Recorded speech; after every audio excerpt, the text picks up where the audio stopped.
Hello everyone, welcome to the English class. In our today's class we are going to continue the lesson Narayanpur incident. ಇವತ್ತಿನ ಈ ಒಂದು class ಒಳಗೆ ನಾವು Narayanpur incident ಅನ್ನೋ ಒಂದು lesson ಅನ್ನು ಕಂಟಿನ್ಯೂ ಮಾಡೋಣ ಅಂತ. Open page number 181. So here in our last class we have studied that there was a procession, there was a strike, and the leader of the strike was Mohan and his friends. And what happens means the college students, they were marching with a photo of Gandhiji. So why they were marching? Because one of their teachers was arrested. So that's why to release him they were marching. ಏನಾಗುತ್ತಂದ್ರೆ ನಿನ್ನೆ ಒಂದು class ಒಳಗೆ ನಾವು ನೋಡಿದ್ವಿ, ಅಲ್ಲಿ college ಹುಡುಗರು ತಮ್ಮ ಟೀಚರನ್ನು release ಮಾಡಲಿ ಅನ್ನೋ ಒಂದು ಕಾರಣಕ್ಕೆ ಪ್ರೊಟೆಸ್ಟನ್ನು ಮಾಡ್ತಾರೆ, ಸ್ಟ್ರೈಕನ್ನು ಮಾಡ್ತಾರೆ. ಹಾಗಾದರೆ ಸ್ಟ್ರೈಕ್ ಯಾವ ರೀತಿ ಮಾಡ್ತಾರೆ ಅಂತಂದರೆ ಕೇವಲ ಗಾಂಧೀಜಿ ಅವರ ಫೋಟೋವನ್ನು ತೊಗೊಂಡು ಮಾರ್ಚ್ ಮಾಡ್ತಾರೆ. ಯಾವುದೇ ಸ್ಲೋಗನ್ಸನ್ನು ಹೇಳೋದಿಲ್ಲ, ಅಲ್ಲಿ ಏನೂ ಕಿರ್ಚಾಟ ಮಾಡೋದಿಲ್ಲ, ಹಾಗೆ ಸುಮ್ಮನೆ ಹೋಗ್ತಾರೆ, ಒಂದು ಲೆಟ್ರ್ ಕೊಟ್ಟು ಬಂದುಬಿಡ್ತಾರೆ.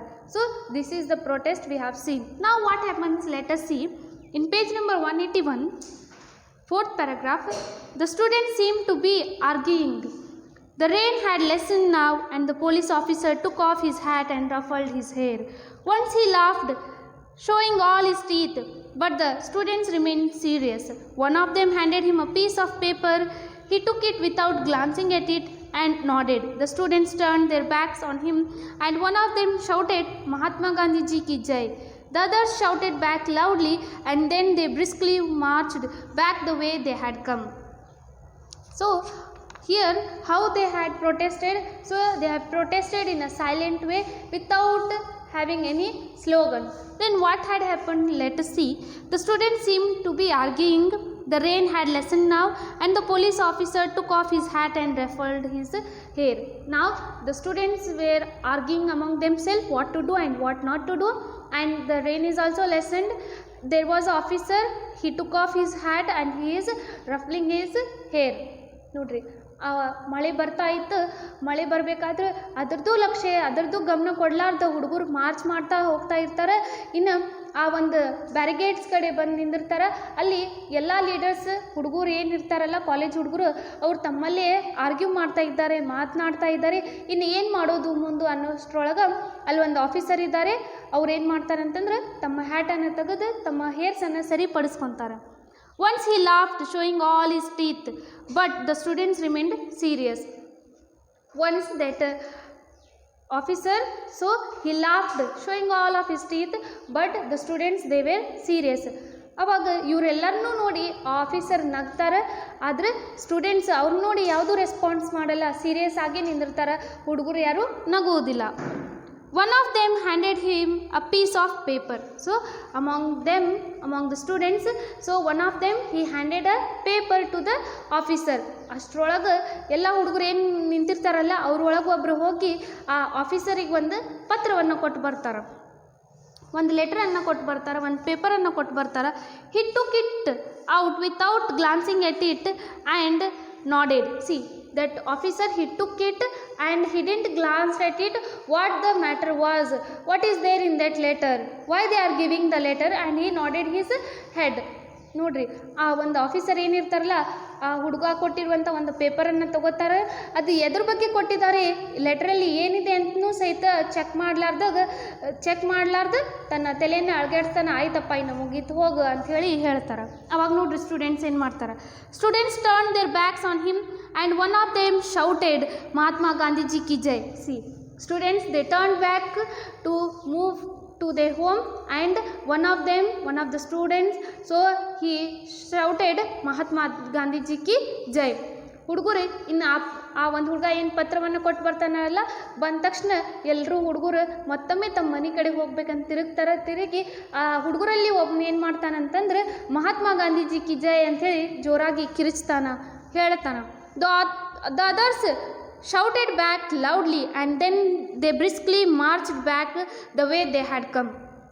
So what happens means, one of the students, he shouted, "Mahatma Gandhi ji ki jai."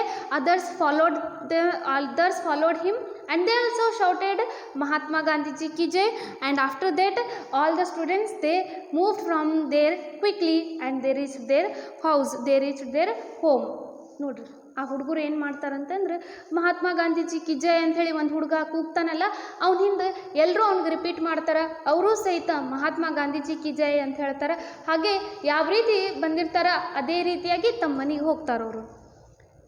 Is that all? Manju asked in disappointment. What else did you want? A dance? A drama? Babu asked scornfully. Nevertheless, he understood her feeling and asked Mohanas the same question when he returned home. Why did you go back so quietly? Were you scared of what the police would do? See. Now, Manju has a question. What she says? Let us see. She asked, is that all? Manju asked in disappointment. So after seeing the march, Manju, she has a question in her mind. So she asked to Babu that, is that all? Whether this is a march without shouting anything, any slogan, just they have marched silently and they came silently. Is this a march? Is this a strike? She asked. ನೋಡ್ರಿ ಮಂಜು ಮನಸ್ಸಿನಲ್ಲಿ ಒಂದು ಪ್ರಶ್ನೆ ಇರುತ್ತೆ, ಆಕಿ ಕಾಡ್ತಾ ಇರುತ್ತೆ, ಆಕಿ ಬಾಬು ಕೇಳ್ತಾಳೆ, ಇಷ್ಟೇನಾ ಪ್ರೊಟೆಸ್ಟ್ ಅಂದ್ರೆ, ಸ್ಟ್ರೈಕ್ ಅಂದ್ರೆ ಇಷ್ಟೇನಾ, ಮತ್ತೇನು ಮಾಡ್ಬೇಕು ಅಂಥೇಳಿ ಇನ್ನು ಬಾಬು ಕೇಳ್ತಾನೆ ನೋಡ್ರಿ. What else did you want? A dance, a drama? But Babu asked scornfully. See. So now, Babu he says that, what do you want? What do you mean by just that's all about the strike? What did you want in a strike? Did you want a drama? Did you want a dance in a strike? ನೋಡ್ರಿ ಬಾಬು ಮಂಜುಗೆ ಹೇಳ್ತಾಳೆ, ಇಷ್ಟೇ ತಾನೇ ಅಂತ ಕೇಳ್ತೀಯಲ್ಲಮ್ಮ ನೀನು, strike ಅಂತಂದ್ರೆ ಮತ್ತೆ ನಿನಗೆ dance ಮಾಡಬೇಕಾ ಅಥವಾ ಡ್ರಾಮಾ ಮಾಡಬೇಕಾ ಅಂಥೇಳಿ ಬಾಬು ಆ ಮಂಜುನನ್ನು ಹೇಳ್ತಾಳೆ.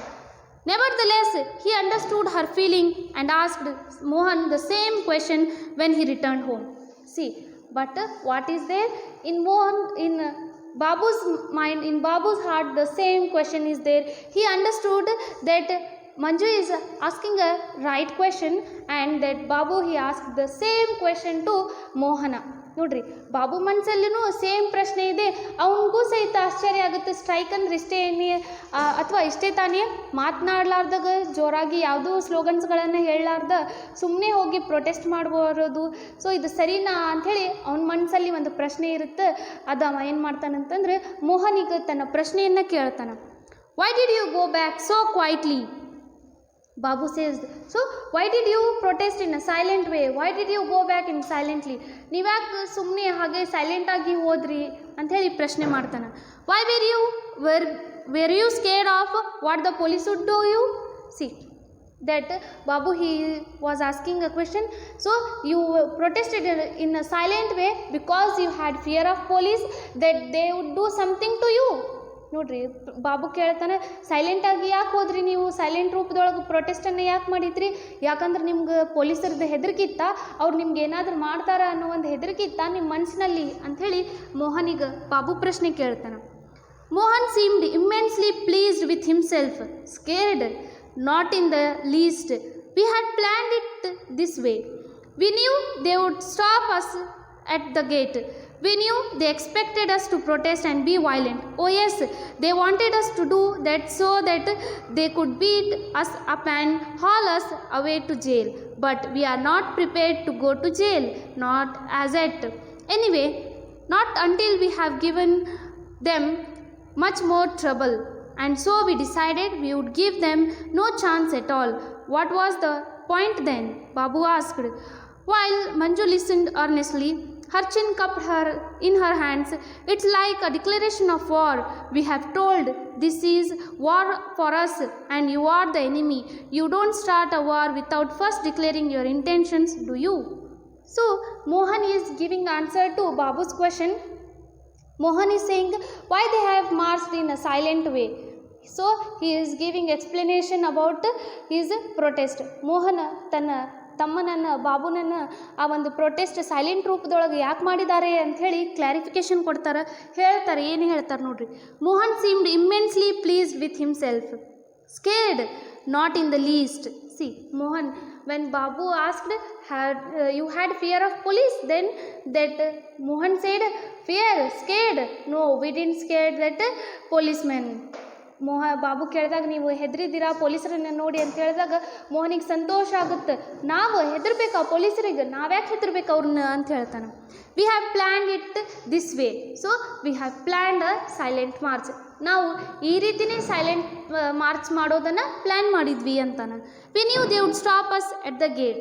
So we students we knew that the policemen they would stop at us the gate. ನಮ್ಗೆ ಗೊತ್ತಿತ್ತು ಆ ಪೊಲೀಸ್ಮೆನ್ ಏನು ಮಾಡ್ತಿದ್ರು, ನಮ್ಗೆ ಗೇಟ್ ಕಡೆನೇ ಸ್ಟಾಪ್ ಮಾಡಿಬಿಡ್ತಿತ್ತು, ಮುಂದೆ ಪ್ರೊಟೆಸ್ಟ್ ಮಾಡೋಕ್ಕೆ ಕೊಡ್ತಿರ್ಲಿಲ್ಲ. We knew they expected us to protest and be violent. We knew that the policemen they had intention that we should protest in a violent way. ನಮಗೆ ಗೊತ್ತಿದೆ ಆ ಪೊಲೀಸರ ಮನಸ್ಸಲ್ಲಿ ಏನಿತ್ತು, ಅವ್ರ ವಿಚಾರ, ಅವ್ರ ಐಡಿಯಾ ಏನಿತ್ತಂದ್ರೆ ನಾವೆಲ್ಲ ಸ್ಟೂಡೆಂಟ್ಸ್ ಏನಿದ್ದೀವಲ್ಲ ಅವರು ವೈಲೆಂಟ್ ರೂಪದೊಳಗೆ ಪ್ರೊಟೆಸ್ಟನ್ನು ಮಾಡಬೇಕು ಅಂಥೇಳಿ ಅವ್ರ ಮನಸ್ಸಲ್ಲಿ ಇತ್ತು ಅಂತಾನೆ.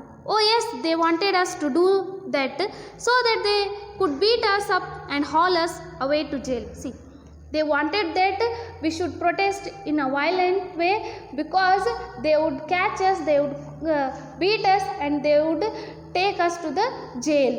ನೋಡ್ರಿ, ಅವ್ರು ಈ ರೀತಿ ಪ್ಲ್ಯಾನ್ ಮಾಡಿದರೆ ನಾವು ಪ್ರೊಟೆಸ್ಟನ್ನು ಅತಿ ವೈಲೆಂಟ್ ರೂಪದೊಳಗೆ ಮಾಡಬೇಕು, ಅವಾಗ ಈ ಪೊಲೀಸರು ನಮ್ಮನ್ನು ಹಿಡಿದು ಬಡಿದು ಜೈಲಿಗೆ ಹಾಕಬೇಕನ್ನುವಂಥ ಪ್ಲ್ಯಾನ್ ಪೊಲೀಸರು ಇತ್ತು ಅಂತ ಹೇಳ್ತಾರೆ.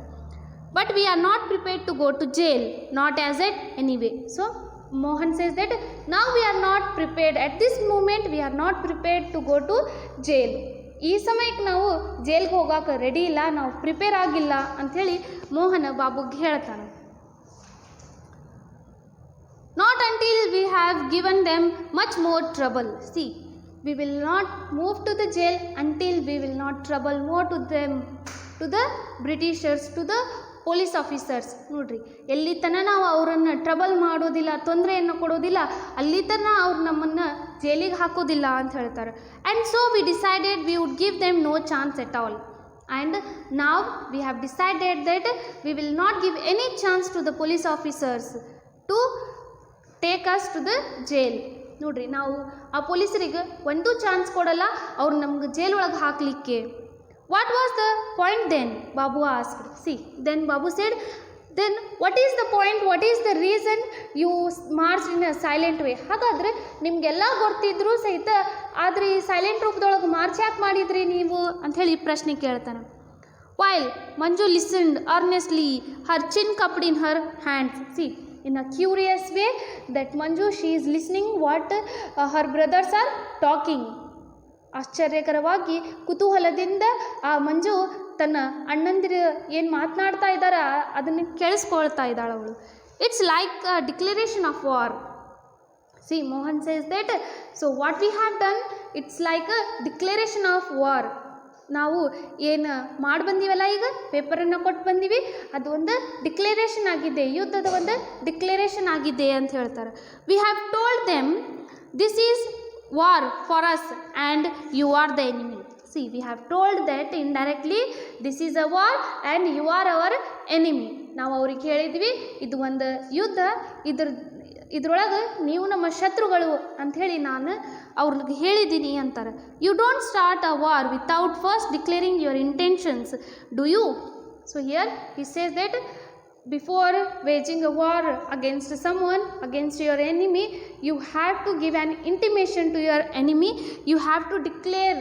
So that's why we have done this. ನೋಡ್ರಿ, ಆ ಮೋಹನ್ ಹೇಳ್ತಾನೆ, ಯಾವುದೇ ಒಂದು ಯುದ್ಧವನ್ನು ಪ್ರಾರಂಭ ಮಾಡಬೇಕಾದ್ರೆ, ಬೇರೆಯವ್ರ ಮೇಲೆ ಆಕ್ರಮಣವನ್ನು ಮಾಡಬೇಕಾದ್ರೆ ನಾವು ಮೊದಲು ಅವರಿಗೆ ಸೂಚನೆಯನ್ನು ಕೊಡಬೇಕಾಗುತ್ತೆ. ಇಂಥ ದಿನ ನಾವು ಈ ಒಂದು ಯುದ್ಧವನ್ನು ನಡೆಸಬೇಕಂತಿದ್ದೀವಿ, ನಿಮ್ಮ ಮೇಲೆ ಆಕ್ರಮಣ ಮಾಡಬೇಕಂತಿದ್ದೀವಿ. ಸೊ ಅದನ್ನು ಇಂಟಿಮೇಷನ್ ಕೊಡಲಾರ್ದೆ ನಾವು ಯುದ್ಧ ಮಾಡೋಕ್ಕಾಗಲ್ಲ ಅಂಥೇಳಿ ಆ ಮೋಹನ ಬಾಬುನಿಗೆ ಹೇಳ್ತಾನೆ. Unless you are Adolf Hitler, Amma, who had been quietly listening to them, said with a small smile. So here Mohan says that Amma, so she is standing and she is listening. She says that unless you are Adolf Hitler. So here that Mohan says that unless you are Adolf Hitler, so you will not give any intimation to your enemy. You just go and wage a war on your enemy. Then Amma listens to this and she is smiling and she says something. What she says, let us see. ನೋಡ್ರಿ, ಅಮ್ಮ ಒಂದು side ನಿಂತು ಕೇಳ್ತಾ ಇರ್ತಾಳೆ ಇವ್ರ ಮಾತುಗಳನ್ನು. So ಅವಾಗ ಮೋಹನ್ ಹೇಳ್ತಾನೆ, ನೀನು ಅಡಾಲ್ಫ್ ಹಿಟ್ಲರ್ ಅಲ್ವಲ್ಲ, ಸೊ ಅಡಾಲ್ಫ್ ಹಿಟ್ಲರ್ ಅಷ್ಟೇ ಮಾಡ್ತಾನೆ ಈ ರೀತಿ ಒಂದು ಕೆಲಸ, ಏನಂತಂದ್ರೆ ತನ್ನ ಶತ್ರುಗಳಿಗೆ ಯಾವುದೋ ಇಂಟಿಮೇಷನನ್ನು ಕೊಡಲಾರ್ದ ಯುದ್ಧವನ್ನು ಪ್ರಾರಂಭ ಮಾಡ್ತಾನೆ. ಹಾಗಾಗಿ ನಾವು ಅಡಾಲ್ಫ್ ಹಿಟ್ಲರ್ ಅಲ್ಲ ಅಂಥೇಳಿ ಹೇಳ್ತಾನೆ ಬಾಬುವಿನ್ಗೆ. Right, which we are not. So that's how it was. And what was that paper you gave the policeman? See, Amma says that, yes Mohan, whatever you said, it is right. We are not Adolf Hitler. Whatever you have done, it is right. But tell me, what is there in that paper that you have given to policeman? ನೋಡ್ರಿ, ಅಮ್ಮ ಹೇಳ್ತಾರೆ, ಹೌದು ಮಗ, ಸರಿ ಹೇಳಿದ್ ನೀನು. ಏನಂತಂದ್ರೆ Adolf Hitler ನಾವಲ್ಲ, ಅವನ್ರಿ ಅವ ಯಾವ ರೀತಿ ಯುದ್ಧವನ್ನು ಮಾಡಿದಾನಲ್ಲ ಆ ರೀತಿ ಯುದ್ಧ ನಾವು ಮಾಡೋಕ್ಕೆ ಸಾಧ್ಯ ಇಲ್ಲ. ಸೊ ನೀ ಏನು ಮಾಡಿದಿ ಅದು ಸರಿಯಾದ ರೀತಿಯಲ್ಲಿ ಮಾಡಿದಿ. ಹಾಗಾದ್ರೆ ಆ ಪೊಲೀಸರಿಗೆ ಕೊಟ್ಟಿರುವಂಥ ಒಂದು ಪತ್ರದೊಳಗೆ ಏನು ಬರೆದಿತ್ತು, ಯಾವ ಪೇಪರ್ ಕೊಟ್ಟಿ ಅಂಥೇಳಿ ಅಮ್ಮ ಪ್ರಶ್ನೆ ಮಾಡ್ತಾಳೆ. ಅವಾಗ ಮೋಹನ್ ಏನು ಹೇಳ್ತಾಳೆ ನೋಡ್ರಿ. That was a notice served on the collector as representative of His Majesty's government, asking them to quit India or face the consequences. See, then here he says that, Mohan says that it was a letter, declaration of war. So in that letter it is written that the Britishers, they has to quit India, otherwise they have to be ready for the result, they have to be ready for the consequences. So this letter I have written to the collector of Your Majesty of the British government. ನೋಡ್ರಿ, ಆ ಒಂದು ಪತ್ರದೊಳಗೆ ಏನು ಬರೆದಿತ್ತಂದ್ರೆ, ಭಾರತವನ್ನು ಬಿಟ್ಟು ಹೋಗ್ರಿ, ಇಲ್ಲದಿದ್ದರೆ ಪರಿಣಾಮವನ್ನು ಅದು ಸರಿಯಾಗೋದಿಲ್ಲ ಅಂತ ಹೇಳಿ ಬರ್ದೀವಿ. ಅದು ಯಾರಿಗೆ ಬರ್ದೀವಿ ಅಂತಂದ್ರೆ ಬ್ರಿಟಿಷ್ ಗೌರ್ಮೆಂಟಿನ ಕಲೆಕ್ಟರಿಗೆ ಬರ್ದಿದ್ದೀವಿ ಅಂಥೇಳಿ ಹೇಳ್ತಾರೆ. Suman and another boy turned up after they had finished their dinner that night. The boy stragged in with a large newspaper covered parcel in his hands. Got it? Mohana asked, his voice tense with excitement. Yes, lot of trouble though. Where shall I take it?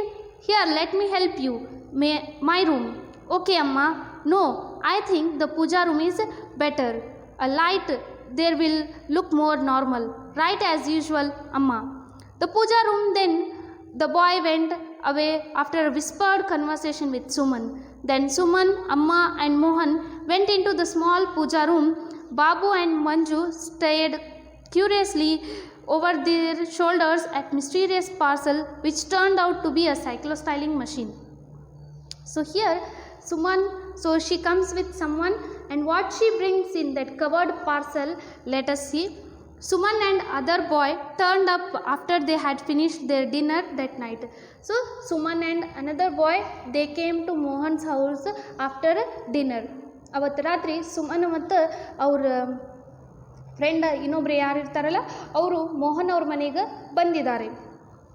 The boy stragged in with a large newspaper covered parcel in his hands. So the boy, he came inside with a parcel which is covered of newspaper.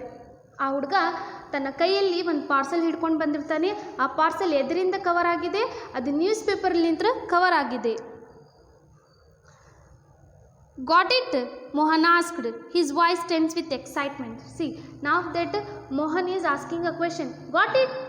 So have you got that parcel?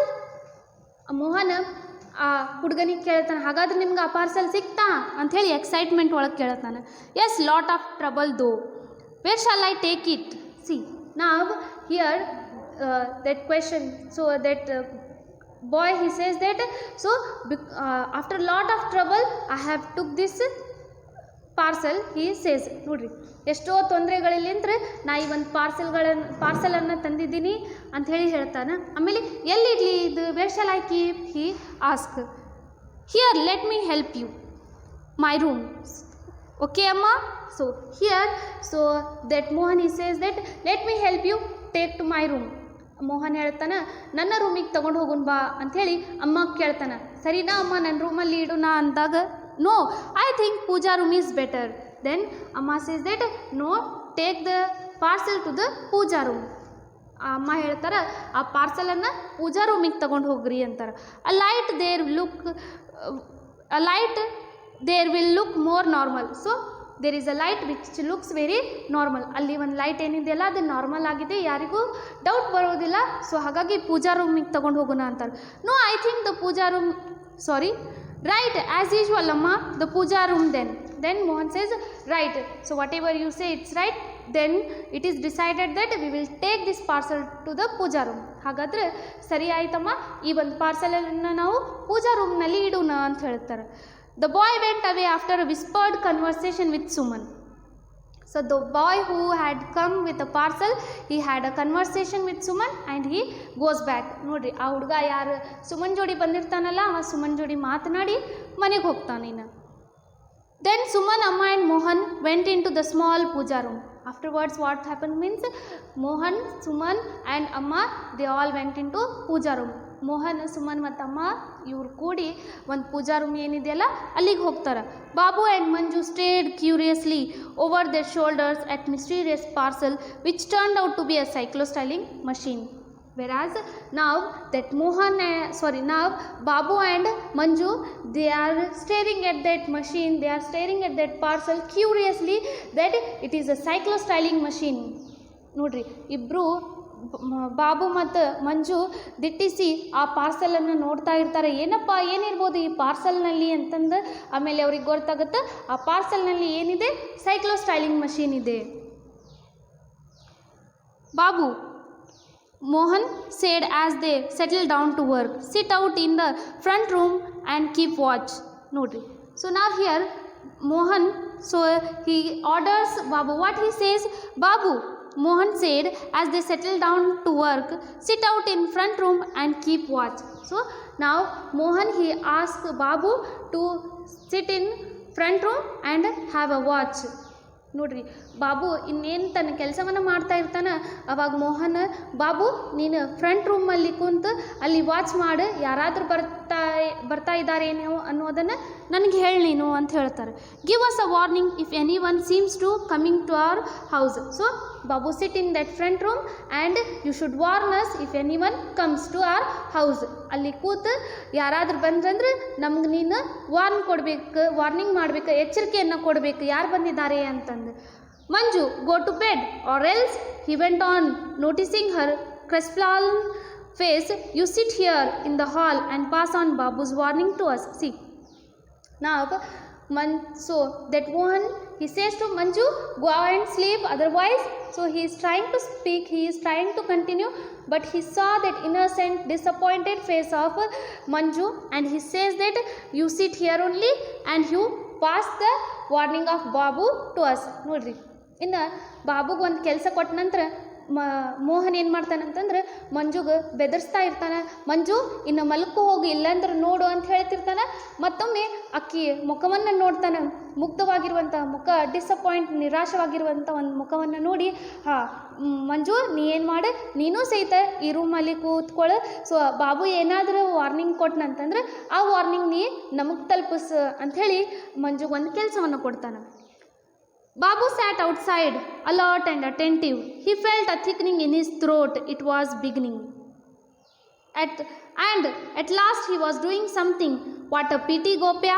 Murli and others would never know about. Perhaps someday. He checked himself and kept his eyes and mind on the road outside. It was deserted. In a little while, the 9 o'clock siren now went off. But Babu thought for the first time that the day of war being fought all over the world, and suddenly coming out of his reviver, he tensed. A man riding a bike got off and stopped right outside their gate, but it was only to light a cigarette, it seemed. Babu could see the match flaring, then the glow in front of the man's face. The small point of the light moved as the man got on his bike and rode away. One more bike, Babu flung himself inside. Manju turned a startled face to him. Someone's coming in. See, now Babu and Manju, they are on a mission. Then, what are the feelings of Babu? Let us see. Babu sat outside, alert and attentive. He felt a thickening in his throat. It was beginning. And at last he was doing something. So, as Mohan's command, Babu sat outside and there was a thickening in his throat, and he says that it's just a beginning and he was doing some work there. ನೋಡ್ರಿ, ಬಾಬು ಸಂತೋಷನಾಗ್ಬಿಡ್ತಾನೆ. ಅವನಿಗೆ ಸಂತೋಷವಾಗುತ್ತೆ. ಏನಂತಂದ್ರೆ ಇದೇನಪ್ಪ, ನನ್ನನ್ನು ತನ್ನ secret ಮಿಷನ್ನಲ್ಲಿ ನನಗೂ ಒಂದು ಪಾಠನ ಕೊಟ್ಟಿದ್ದಾನಲ್ಲಪ್ಪ ಅಂತಂದು ಅವ ಹೊರಗಡೆ ಕೂತು ಸೊ ಈ ಒಂದು ಯುದ್ಧ ಏನಿದೆ ಈಗ ಪ್ರಾರಂಭವಾಗಿದೆ. It's just a beginning. ಈಗ ತಾನೇ ಅದು ಪ್ರಾರಂಭವಾಗಿದೆ, ಇನ್ನು ಮುಂದೆ ಎಲ್ಲೆಲ್ಲಿ ಹೋಗುತ್ತೋ ನೋಡೋಣ ಅಂಥೇಳಿ ಬಾಬು ಕೆಲಸವನ್ನು ಮಾಡ್ತಾ ಇರ್ತಾನೆ. What a pity Gopya, Murli and others would never know about. Perhaps someday he checked himself and kept his eyes and mind on the road outside. See, now Babu is thinking himself that what a pity on my friends that Gopya and Murli and others, they are not in a secret mission, but I am in a secret mission. One day they will come to know about my secret mission. So he is thinking this, and even he is having a look over the road whether someone is coming or not. ನೋಡ್ರಿ, ಆ ಬಾಬು ಏನಿದಾನಲ್ಲ ಅವನಿಗೆ ಸಂತೋಷವಾಗ್ಬಿಡುತ್ತೆ. ನಾನು secret ಮಿಷನ್ನಲ್ಲಿ ಅದಿನಲ್ಲಪ್ಪ ಅಂತಂದು ತನ್ನ friends ಬಗ್ಗೆ ಯೋಚನೆ ಮಾಡ್ತಾನೆ. ಬಾಬು ಹೇಳ್ತಾನೆ, ನನ್ನ ಫ್ರೆಂಡ್ ಗೋಪ್ಯ, ಮುರಳಿ ಮತ್ತು ಬೇರೆದವರು ಎಲ್ಲರೂ ನನ್ನ ಬಗ್ಗೆ ಎಷ್ಟು ಥಿಂಕ್ ಮಾಡ್ತಿರ್ಬೋದು.